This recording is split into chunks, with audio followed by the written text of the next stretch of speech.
अस्सलाम वालेकुम, मैं हूं तला उस्मान और आप देख रहे हैं तला उस्मान फूड सीक्रेट। तो दोस्तों, उम्मीद है कि आप सब खैरियत से होंगे।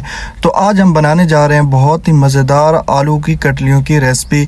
तो ये घर में बनाना बहुत ही आसान है। अगर घर में कोई चीज़ अवेलेबल ना हो तो ये आलू, टमाटर और प्याज तो हर घर में अवेलेबल होते हैं। इन तीन चीज़ों से बहुत ही मज़ेदार आलू की कटलियाँ तैयार हो सकती हैं। इसका बनाने का तरीका भी बहुत ही आसान है और बहुत ही लजीज होते हैं। फ़र्ज़ करें अगर इनको नाश्ते में सर्व किया जाए तो नाश्ते का मज़ा डबल ही हो जाता है। तो इसको हम बनाना स्टार्ट करते हैं। सबसे पहले हमने 3 मीडियम साइज के आलू लेने हैं।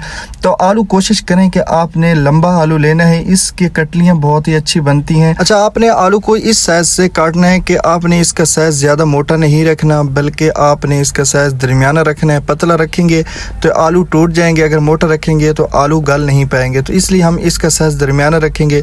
तो इसकी कटिंग इसी तरह हम करेंगे। तो इसका साइज आप देख सकते हैं कि आपने इतना ही इसका साइज रखना है, इससे आपने मोटा नहीं रखना, इससे पतला नहीं रखना। तो इसी तरह हम इन तमाम आलू की कटलियां बना लेंगे। तो तमाम कटलियां हमारी बन चुकी हैं। तो अब हम इनको पानी में शिफ्ट कर देंगे। अच्छा, पानी में हम क्यों शिफ्ट कर रहे हैं? इसलिए कर रहे हैं कि आलू अगर थोड़ी देर के लिए बाहर पड़े रहेंगे तो ये मैले मैले से हो जाएंगे, तो इनका कलर खराब हो जाएगा। तो इसलिए हम इनको पानी में डाल रहे हैं। इसका कलर भी ठीक हो जाएगा और ये साफ भी हो जाएंगे। तो पानी में डालकर इनको एक बार साफ कर लेते हैं और इसी पानी में ये पड़ी रहेंगे जब तक इनको आपने कढ़ाई में ना डालें। तो हम कटलियां बनाना शुरू करते हैं। तो सबसे पहले हमने एक कढ़ाई में घी शामिल कर देना। आपके पास कोई भी बर्तन हो उसमें आप शामिल कर सकते हैं। तो घी शामिल कर लेंगे।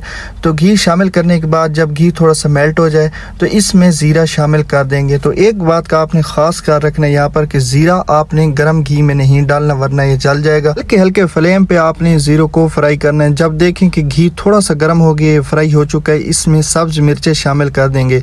तो सब्ज मिर्चें की तादाद थोड़ी सी इसमें ज़्यादा हम डालेंगे तो खूबसूरत लगती हैं। दूसरा, इसका टेस्ट भी बहुत ही मज़ेदार होता है। थोड़ा सा फ्राई होने के बाद इसमें प्याज शामिल कर देंगे। तो जब मिर्चें देखें आप थोड़ी सी फ्राई हो चुकी हैं तो इसमें प्याज शामिल कर देंगे। तो प्याज आपने थोड़ा सा लंबाई में काटना है। एक तो खूबसूरत लगते हैं, दूसरा ये आलू की कटलियाँ में बहुत ही मज़ेदार जायका देते हैं। तो आपने इनको ज़्यादा गाल नहीं, थोड़ा सा इनको कलर देना है। अच्छा, इसमें सिर्फ 1 चम्मच अभी हम नमक का शामिल कर रहे हैं। अगर बाद में कम हुआ तो इसमें डाल सकते हैं।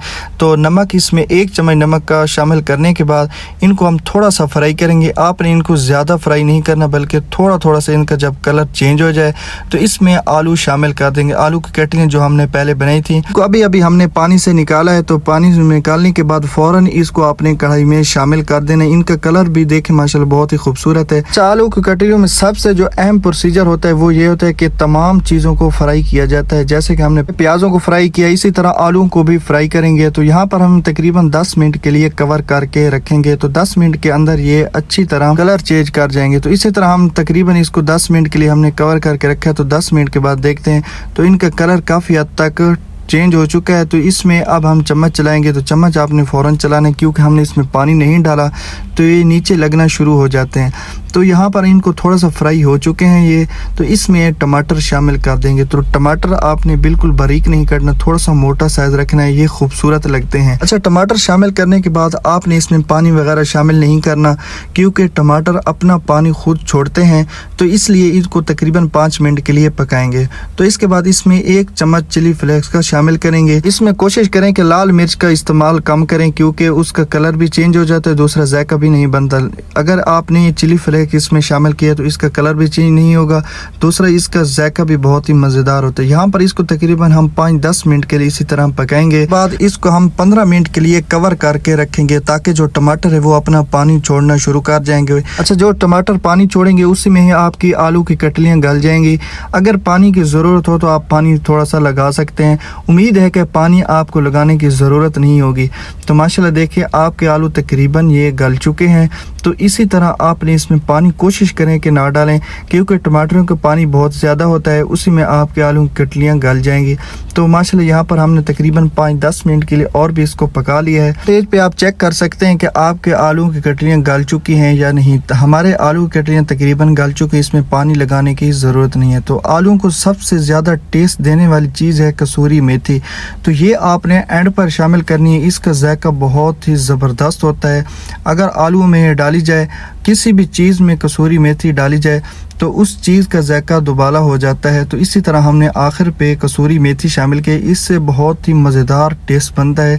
तो माशाल्लाह देखिए हमारे आलू की कटलियाँ तैयार हो चुकी हैं। तो इसमें आखिर पे अब हम धनिया शामिल करेंगे। कोशिश करें इसमें आखिर पे धनिया ज़रूर शामिल करें, इससे बहुत ही मज़ेदार टेस्ट बनता है। अगर बिलफर्ज आपके पास धनिया मौजूद ना हो तो कोई बात नहीं, कसूरी मेथी से जो हमने कसूरी मेथी इसमें शामिल की उससे बहुत ही मज़ेदार टेस्ट बन गया हमारे आलू की कटलियों का।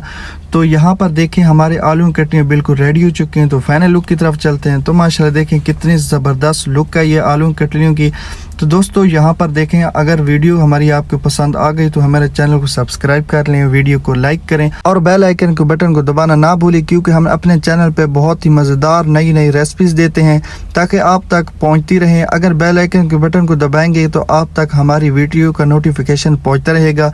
तो दोस्तों आज की वीडियो हमारी बहुत ही मज़ेदार बनी है। तो मिलते हैं अगली वीडियो में, तब तक के लिए अल्लाह हाफिज़।